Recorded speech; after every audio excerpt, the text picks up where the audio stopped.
Channel Anita garden. ఇది కాంపౌండ్లో ఉండింది కదండి. ఈ చెట్టు పెద్దది కదా, ఇది కొనాలంటే చాలా రేట్ అవుతుంది.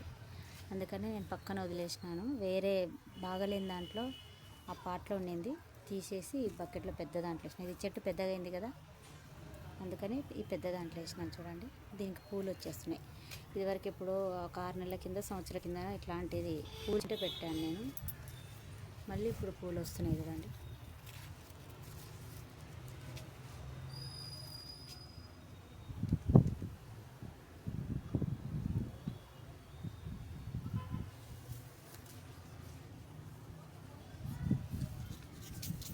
చాలా బాగుంది ఫ్రెండ్స్ ఇది.